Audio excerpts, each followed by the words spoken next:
شروع اللہ کا نام لے کر جو بڑا مہربان نہایت رحم والا ہے۔ اے نبی، ہم نے تم کو فتح دی، فتح بھی کھلی اور واضح، تاکہ اللہ تمہاری اگلی اور پچھلی کوتاہیاں بخش دے اور تم پر اپنی نعمت پوری کر دے اور تم کو سیدھے رستے چلاتا رہے، اور تاکہ اللہ تمہاری بھرپور مدد کرے۔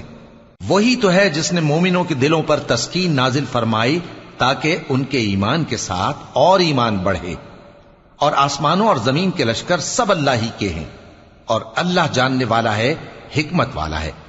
یہ اس لیے کہ وہ مومن مردوں اور مومن عورتوں کو بہشتوں میں جن کے نیچے نہریں بہ رہی ہیں داخل کرے، وہ اس میں ہمیشہ رہیں گے، اور تاکہ ان سے ان کے گناہوں کو دور کر دے، اور یہ اللہ کے نزدیک بڑی کامیابی ہے۔ اور اس لیے کہ منافق مردوں اور منافق عورتوں اور مشرک مردوں اور مشرک عورتوں کو جو اللہ کے بارے میں برے برے خیال رکھتے ہیں عذاب دے، انہی پر برے حادثے واقع ہوں، اور اللہ ان پر غصے ہوا اور ان پر لعنت کی اور ان کے لیے دوزخ تیار کی، اور وہ بری جگہ ہے۔ اور آسمانوں اور زمین کے لشکر اللہ ہی کے ہیں، اور اللہ غالب ہے، حکمت والا ہے۔ اے نبی، ہم نے تم کو احوال بتانے والا اور خوشخبری سنانے والا اور خبردار کرنے والا بنا کر بھیجا ہے، تاکہ مسلمانوں تم لوگ اللہ پر اور اس کے پیغمبر پر ایمان رکھو اور اس کی مدد کرو اور اس کی تعظیم کرو، اور صبح و شام اس کی تسبیح کرتے رہو۔ اے نبی، جو لوگ تم سے بیعت کرتے ہیں وہ در حقیقت اللہ سے بیعت کرتے ہیں، اللہ کا ہاتھ ان کے ہاتھوں پر ہے۔ پھر جو شخص عہد کو توڑے تو عہد توڑنے کا نقصان اسی کو ہے، اور جو اس بات کو جس کا اس نے اللہ سے عہد کیا ہے پورا کرے تو وہ اسے عنقریب اجر عظیم دے گا۔ اے نبی، جو گنوار پیچھے رہ گئے وہ تم سے کہیں گے کہ ہم کو ہمارے مال اور اہل و عیال نے روک رکھا تھا، سو آپ ہمارے لیے اللہ سے بخشش مانگیں۔ یہ لوگ اپنی زبان سے وہ بات کہتے ہیں جو ان کے دل میں نہیں ہے۔ کہہ دو کہ اگر اللہ تم لوگوں کو نقصان پہنچانا چاہے یا تمہیں فائدہ پہنچانے کا ارادہ فرمائے تو کون ہے جو اس کے سامنے تمہارے لیے کسی بات کا کچھ اختیار رکھے؟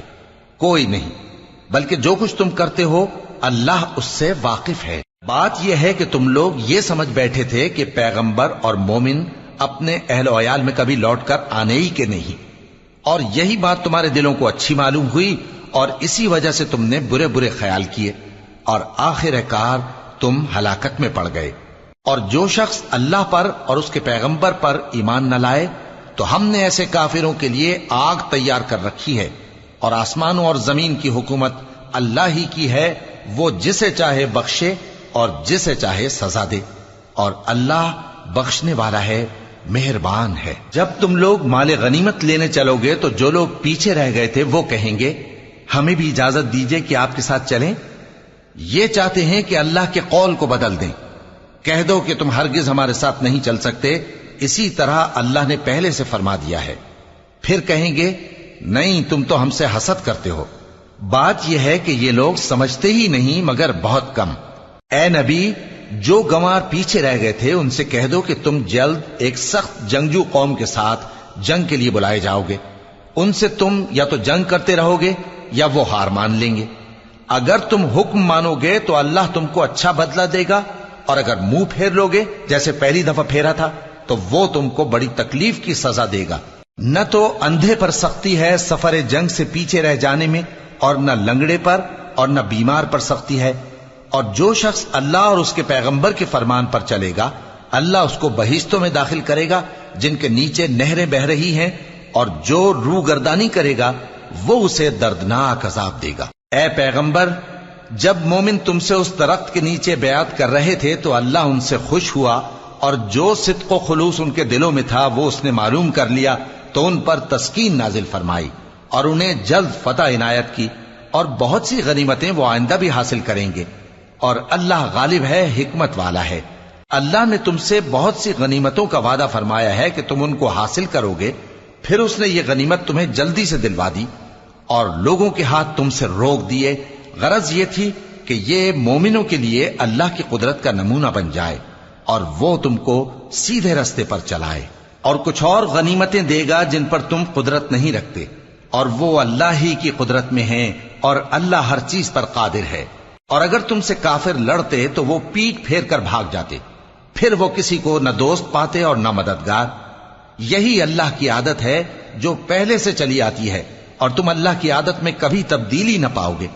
اور وہی تو ہے جس نے تم کو ان کافروں پر فتح یاب کرنے کے بعد سرحد مکہ میں ان کے ہاتھ تم سے اور تمہارے ہاتھ ان سے روک دیے، اور جو کچھ تم کرتے ہو اللہ اس کو دیکھ رہا ہے۔ یہ وہی لوگ ہیں جنہوں نے کفر کیا اور تم کو مسجد حرام سے روک دیا، اور قربانیوں کو بھی کہ اپنی جگہ پہنچنے سے رکی رہیں۔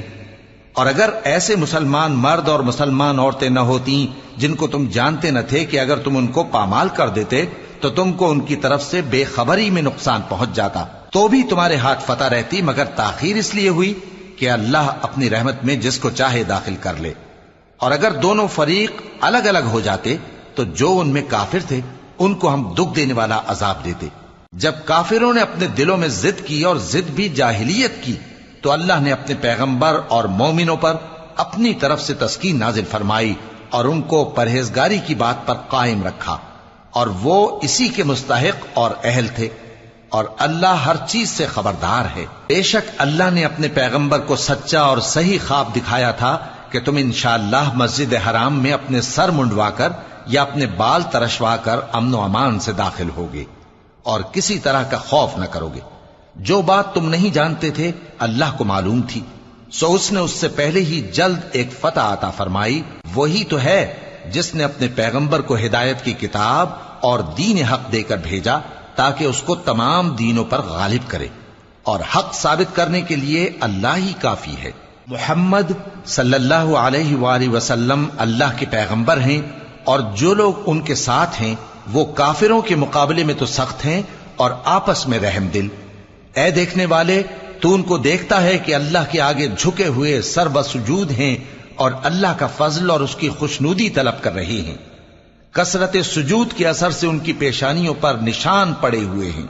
ان کے یہی اوصاف تورات میں ہیں اور یہی اوصاف انجیل میں ہیں۔ وہ گویا ایک کھیتی ہے جس نے پہلے زمین سے اپنی سوئی نکالی، پھر اس کو مضبوط کیا، پھر موٹی ہوئی، اور پھر اپنے تنے پر سیدھی کھڑی ہو گئی، اور لگی کھیتی والوں کو خوش کرنے تاکہ کافروں کا جی جلائے۔ جو لوگ ان میں سے ایمان لائے اور نیک عمل کرتے رہے ان سے اللہ نے گناہوں کی بخشش اور اجر عظیم کا وعدہ کیا ہے۔